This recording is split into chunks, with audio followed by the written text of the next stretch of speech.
Hi everyone! If you don't follow me on Instagram or if you didn't come from Instagram, I do run the account at More Than Montessori over there. That's where I mostly share content about our life and motherhood, Montessori at home. We will be sharing more about homeschooling soon. I have a son, his name's Luca, he's 2, and I have a baby girl on the way due in October, so if any of that sounds like it might be up your alley, go ahead and give me a follow over there. But today I wanted to share some responses to a Q&A. I did a Q&A and stories on Instagram, and I did not have enough time to get around to answering all the questions. You guys really came through with the questions this time, so I wanted to take the time to finish answering those over here.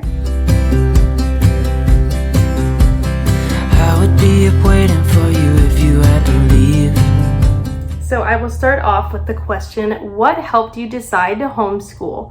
My husband and I go back and forth on it. So for us, I haven't completely committed to homeschooling for X amount of years or anything like that. Luca's only 2, so I'm just kind of looking ahead at what might work best for our family. I do work from home. I have a full-time job, but I work remote and it's really flexible. So I've been lucky enough that I can stay home with my kids. And I realize that is a huge privilege and I'm so fortunate to have that opportunity. But I really want to continue doing that. And I really want to continue spending this time with my kids, especially while they're little. So Montessori has been something that I've been really passionate about, probably like 7 months into my pregnancy with Luca is when I really started discovering the method and researching it and reading some of Dr. Montessori's work. And that launched me into this love of all things Montessori. And as I continue to grow with Luca and observe him, it just makes me love it even more because I realize how much of it is so true and how much of it just works. But I did start to pursue my Montessori certificate. So I'm getting my early childhood certificate for ages 3 to 6. My sole purpose behind getting it is to homeschool Luca and now baby number 2. So I definitely think I can handle the 3 to 6 age. I don't know beyond that what it will look like. I'm just kind of playing it by ear, and if it's what we like and we like the flexibility of homeschooling and everything that comes along with it, then we'll continue. And if not, then he can go to public school. That's fine. I really love the Montessori method for education, and private Montessori schools can be really expensive and out of reach. So that's not really an option for us, but public school is also a great option. I don't have anything against public school. I think public school, private school, homeschooling, all of them can be beautiful options. It's just whatever works for your child and whatever works for you. That's why we decided on homeschooling for now. I am not committing myself to anything for like 100 years, but that is just the plan for now. So I got questions about the baby's name. I got baby name inspiration ? And also, will you be sharing the baby's name? I'm pretty sure I will share her first name just like I share Luca's first name. We keep our middle names and his middle name private, as well as our last name is private, our location we try to keep private. So all of those things work to protect our kids and our family. But as far as inspiration, I don't know. This time we kind of struggled. We had Luca picked like long before we were ever pregnant, and this time it was kind of more of like, we had like a handful of names that we really liked. We're pretty much set on the one that we picked. I don't know, it might change when we meet her, but I don't anticipate that happening. But we really were liking classic names this time. So anything like kind of classic, old school, bringing it back. So we'll see. That's your hint. It's not a new name. It's somewhat unique, but not like overly unique. I mean, I expect that we will run into other children with her name. I had quite a few questions about Noah. So if you do not follow me on Instagram, or even if you do, I don't know, you might have missed it, but my husband Noah was in an accident on April 1st of this year. He was outside during a windstorm and a tree fell down in our backyard. We don't live in a wooded area. It was just a complete freak accident and the tree hit him. So that led to weeks in the hospital, followed by rehab, inpatient, and now he's doing outpatient rehab, physical therapy. So it has been a tough year for us, to say the least. But Noah is a T4 paraplegic. So we've learned a lot about spinal cord injury in the past 4 months. That's not something you ever really think about unless it's happening to you, which is why I'm trying to incorporate it a little bit into what I share. I mean, what I share online is my life, and that's obviously a huge part of my life. It's my husband, it's the father of my children, so you will be learning more about spinal cord injury through us. He's doing great. Overall, Noah is a very exuberant, happy, bright, positive person. He's always forward thinking. He never lives in the past. He doesn't dwell on things or ever think like, oh, what if? That's just not Noah. If anything, I'm the person who's like, what if that morning we spent more time at the park? Or what if that morning we spent more time at Home Depot and didn't come home right away? And what if I had pulled the door open and told him to come inside just a minute earlier? Like, it's easy to do that to yourself when you're going through something traumatic, right? But Noah's not like that. He's just like pushing ahead, like, how can I adapt? What can I change to make life work for us? So the biggest thing right now is we are getting one of our cars adapted. We're getting hand controls put in because he has full movement of his arms and his hands. None of that was affected by the accident. He is going to be able to drive. He's going to be back on the road soon, which I'm very excited about, and I know he is too. So yeah, that's pretty much the Noah update. We're just continuing to adjust, and he's back to part-time work from home now. Yeah, seeing what happens and trying to live life as much as we can, live it to the fullest. Don't let any time go to waste, because this whole thing has taught us how precious life is. Like, it truly is fleeting. And yeah, we're just really grateful that he's still here and able to be with our kids and our family. Something you are most excited about doing when you have 2 kids. So I'm mostly just excited to see their relationship blossom. Of course, I am nervous, as I think most parents are, going from 1 to 2 kids, or 2 to 3 or 3 to 4, whatever,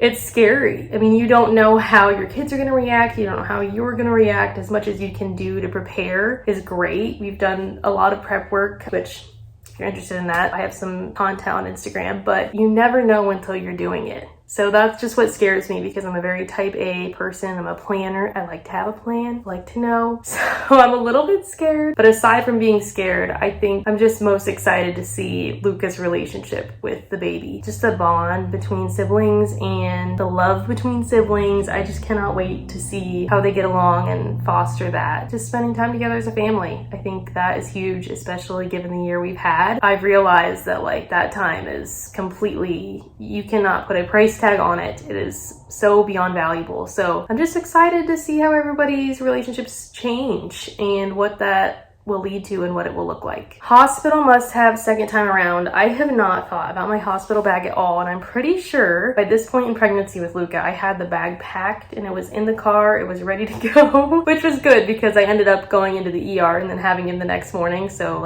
thank goodness I had it. But yeah, I don't know what I'm bringing yet, but I know that it's going to be a lot less. I don't think I'm going to think that much about it. I'm going to put some toiletries in there. I'll bring one cute thing for her and some pretty comfy stuff for me, like a robe, definitely some slippers, but that's about it. Just the basics, because everything else the hospital will provide, and I'm not about to spend my own money buying the things that they will give to me for what I'm paying for being there. I do realize a lot of people like towels from home, more comfort items, and I completely respect that. I will be bringing my laptop because I will be needing some TV and probably some reality TV shows to watch by myself. So with Noah being injured, it's not likely that he's going to be able to stay all night at the hospital with me. The way his routine works as a spinal cord injury, he has a babble routine, which is something he has to do every morning, and it involves a drop arm commode and all these different things that he would have to have access to at the hospital, and he will not have access to those things. I don't even know if I'll have my own room. It would be a shared room. There's just not a lot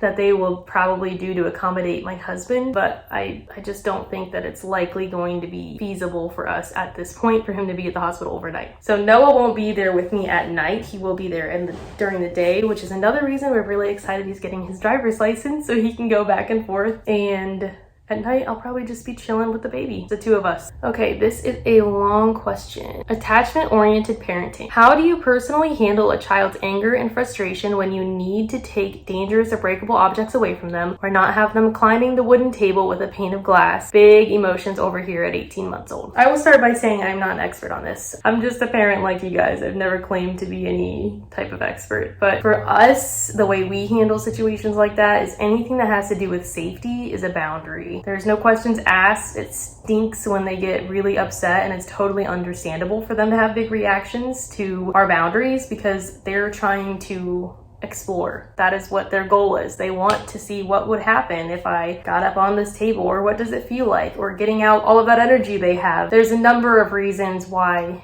kids make the decisions they make. It's not because they're trying to be bad or cause harm. It's because they're trying to explore and learn about the world. So that's a good reframe, first of all, for me to step back, which I can't always do. I am never perfect. I sometimes mess this up, but when I'm able to, I try to step back and just think, why is he doing this? It is not to cause me stress. It is not to cause me frustration or anger, but he is trying to explore because he is new to the world in the grand scheme of things. And all of this is completely chaotic and wild for him to try to understand. So he's trying to understand it by acting the way he's acting. Breakable objects or things that are dangerous, I simply take from him. If my kid grabs a knife out of the block while he's in his tower, I say, Luca, that is sharp. You can have your knife, but mom's gonna take that one because it is not safe. And yes, sometimes there will be big feelings with that. Again, that's understandable. I deal with big feelings by offering physical comfort, like a hug. Usually at first, he does not want physical comfort. He just wants to cry for it's not very long, usually 30 seconds. And then he will come to me when he's ready for snuggles, and we talk about, oh yeah, I know it really stinks when mom has to take away this stuff, but I'm doing it to keep you safe. And he usually says, and then we move on. But yes, anything breakable, it's not going to damage your relationship with your child to set a boundary that keeps them safe. I just try to stay as calm as I possibly can when I'm doing those things, because a lot of times if I react big, then it makes him react big, and it's just not a good combination. So me staying calm, reframing, offering physical touch or comfort in any way that he wants it, and then moving on. But holding the boundary is most important because I want him to know that I am serious when I set a boundary. Have you fully weaned Luca yet? Yes, I weaned Luca when he was 21 months old. It was in February. It was right before I found out I was pregnant for sure, but I had a feeling everything was changing with my body. I could tell that my supply was changing, which was frustrating to him. So the signs to me that he was frustrated were when he would nurse, he would pull off frequently and whine, and also he would start to not bite hard, but like bite down, if that makes sense, which was very uncomfortable for me. And clearly he was agitated by the situation. I was also feeling extremely touched out, which makes sense with all the hormones and everything, and also just doing it for that long. I think we were in a place where we were both done. So what we did was, he was only nursing at night at this point. We had already weaned the day feeds, which wasn't hard because he wasn't interested during the day. We just replaced it with cow's milk. But at night, I just explained to him, since he was old enough to begin to understand what I'm saying, he was old enough to understand, okay, like she's telling me, we're not going to have mommy's milk tonight. We can have regular milk instead. And I would just snuggle him and offer regular milk. And it was only hard for the first couple of nights, and then it got significantly easier. I will say that then we had to wean off the cow's milk at night because he still wanted that, which we eventually just switched to water, and he still does ask for water sometimes at night. I don't know, he's just always thirsty. So that's that, and that was our approach. How do you stay so positive in the face of Noah's accident plus a baby coming? This one is interesting to answer because online, yes, I always share the positive. There are nights and days where it is not as easy. I'm not gonna post on my story like me crying or something like that and just breaking down, but of course there are times where it is hard. And it's usually fleeting moments where I'm just frustrated because going places right now while Noah can't drive, I am the driver, so we go places. So here's the process for getting out of the car. I get out of the car first. I go to the trunk. I get out the wheelchair. I assemble the wheelchair. I drive it around the side of the car. I help Noah get out, which I just have to spot him. So once he's in the wheelchair, then I go around and I grab Luca and the diaper bag and anything else I need. And soon we're gonna have a second baby, and I'm gonna have to do all of that plus get the second baby out. Everybody has to wait their turn. Sometimes Luca's like, no, Luca first. Luca can't go first because I can't keep him safe while I'm trying to help his dad. So he has to stay in his car seat where he is safe. But just things like that can be very frustrating when you're already in a bad mood or hungry or just flustered, and just you have to do a million things to just go to the store or whatever it looks like. I never want Noah to feel guilty or like he's a burden, because that's not at all the case. It's not about him, it's just the situation. Like, the situation sometimes just sucks, and that is what it is. We talk about that. Me and Noah are very open with each other. We always have been. And then when he was in the hospital, we were very open with each other about everything, every possibility, because I don't know, having that line of communication has always been how we function in our relationship. So usually when one of us is having a rough time, the other one isn't. So we're able to just be there for each other. So I would say we keep each other positive. And also, what other option do we have? There isn't one. I mean, yes, we are allowed to be upset. We are allowed to be sad. We're allowed to be scared. All of those things are completely valid, and we do allow ourselves to feel those things when they come on. But at the end of the day, we have so much left to live for. We have a beautiful child and another beautiful child on the way. We have to stay positive because we want to live life to the fullest. That hasn't changed just because Noah's in a wheelchair. I will also add that we are Christians. I don't share much about religion online here because I don't want to make anybody feel like I think that my religion is superior to yours, because I do not. I'm very open to learning about other religions and other belief systems. But yeah, we're Christians, so for us, our church family and relationship with church and God does help. How soon will you move baby number 2 to a floor bed? I do not have a set plan for this yet. With Luca, we had a traditional crib because I didn't know a whole lot about floor beds at the time. But I will say he rarely slept in his crib. Prior to having him, took a bunch of sleep training classes. I thought that was the route we were going to take, and we did try it, and it was not successful for us. It worked, and then it didn't work, and I could not bear to do it again because it was incredibly difficult for me. Now, I'm not saying that my method of parenting or not sleep training is the right way. Whatever works for your family, you do you, okay? But sleep training was not right for us. So then we pursued the floor bed, thinking it would make it easier for me to transfer out of the bed. I could still nurse to sleep, but I wouldn't have to nurse to sleep in the chair and then transfer to the crib. And it did help with the amount of sleep I was able to get. But Lucas still woke every couple of hours, and he still wakes in the middle of the night. He is 2 and he still wakes up. I have spoken to his pediatrician about it. They're not worried about anything. So yeah, for this baby, I do not have specific plans of when. I don't have a timeline for much of anything with this baby. I was so methodical and planning everything out with my first. And this one, I'm just kind of like, who knows? It totally depends on her temperament, how she sleeps, what our situation looks like. So I do have a bedside bassinet right now for her so that will make nursing easier. So she'll be in our room for at least the first year with us. And then after that, I have no idea where we're gonna put a floor bed or how that's gonna work. But I will keep you guys updated on Instagram. You know I will. Did younger you ever think your life would grow into what it is now? Absolutely not. So it totally depends on what age we're talking about, but I never had an interest in children until I met Noah. I thought the idea of pregnancy was horrific. I was terrified. I thought it was so weird that there's something living inside of you and like living off of your body's nutrients and all of that. I just thought it was the strangest thing. I swore I would never have kids naturally. I was never really motherly until I met Noah. I think a lot of that came with age because me and Noah started dating. I was only 17 years old. So of course, prior to that, I wasn't really thinking about, oh, I can't wait to have kids. I will say I never thought any of this would happen. Even in college, I was pursuing my degree in marketing. We knew we both wanted children, but we had no real timeline for that. We ended up getting married right out of college. So we were 21 and 23 years old when we got married. And then Luca was born when I was 23, and now I'm 25 and pregnant again. I'm loving the decisions we made, and I'm so thankful that we had our kids now, because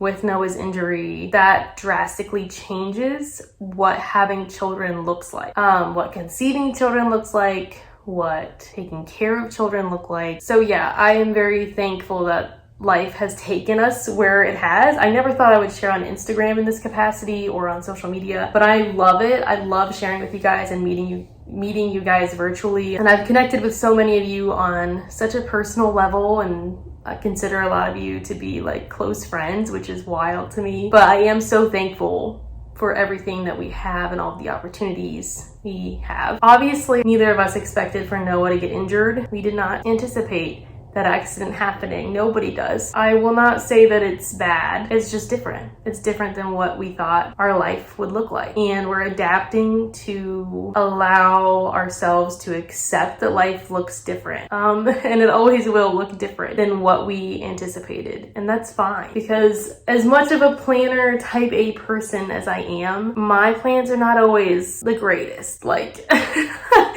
I can come up with something that I think is going to be awesome, and then we do it and it's like, yeah, that wasn't that great. Why did we do that? So who knows if my plan was even going to be that great? Maybe it was going to suck. So just going with the flow, and we're just living it up as much as we possibly can. So to answer the question, no, I didn't. Younger me probably would not have ever expected that I would be how I am now. My life revolves around my kids and this sharing here and my full-time work, and I love it.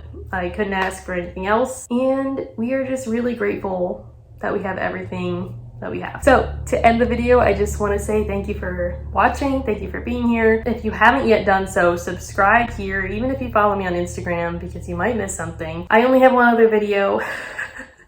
I love editing videos. I rarely have time to film them, but I would love to do more. If there's anything you're interested in seeing more, like talking through or in depth, let me know, because I would love to film more. I do have a little bit of like a list of ideas. It's just finding the time to actually film them. But follow me on Instagram at More Than a Montessori. Subscribe here on YouTube. Thanks for watching. Thanks for being here. Thank you for supporting our family.